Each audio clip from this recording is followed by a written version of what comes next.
Hi hello आणि नमस्कार मंडळी, कसे आहात सगळेजण. तर आज सकाळ सकाळचं ना, शनिवारचं जास्त काम नसतं हे तुम्हाला तर माहीत आहे. फक्त शाबू खिचडी बनवायची किंवा वेपर्स वगैरे तळायचे आणि डबा बांधून द्यायचा. त्याच्यानंतर दुपारी आमच्यापुरतं आम्ही काहीतरी करतो. तर सकाळ सकाळचं ना मी वरती गेले होते झाडाला. तर फुलं नव्हते, फुलंच आणायला गेले होते. देवपूजा झाली होती आणि फुलं घेऊन यावं म्हटलं तर ठेवायसाठी. तर झाडांना फुलं वगैरे नव्हती, पण झाडं खूप छान अशी टवटवीत होती, कारण 2 दिवसाच्या पावसामुळे ना त्यांना छान असा थंडावा मिळालेला आहे. नाहीतर एवढं गरम होत होतं त्या झाडांना. आपल्यालाच किती गरम होतं आहे. आणि ते बिचारे झाडं तर सगळी पानं सुकून जायची. असं उन्हाचं तर त्यांची अवस्थाच बघू वाटत नव्हती. आणि गेल्या म्हणजे 1-2 दिवसात मी नाही का तुम्हाला सांगितलं होतं, टेरेसवर बसून आम्ही खरबूज वगैरे खातो. तर त्याच्या बिया मी तिथं टाकल्या होत्या. 2 दिवसात त्याला तुम्ही बघा किती छान असं मोड आलं.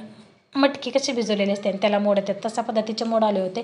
आणि ते छान असं उगवून येईल असं मला वाटते. त्याच्यानंतर चाफ्याला छान अशी फुलं आली होती. ती फुलं पण घेतली. चाफ्याला तर किती दिवस पानं नव्हती, आता छान अशी हिरवीगार पानं आलेली आहेत. मस्त अशी झाडं दिसत होती. छान असं वाटत होतं, कारण त्यांनी थंड झाले होते 2 दिवसाच्या पावसानं.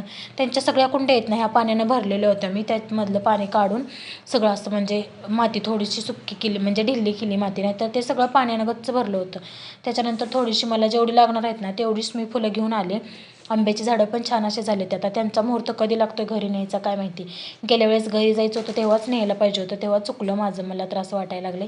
त्याच्यानंतर तिकडच्या घरात जे देवघर होतं ना टीव्हीच्या तिकडचं मी इकडं आणून मांडले आणि ते पिल्लूच्या स्टडी टेबलवर मांडले.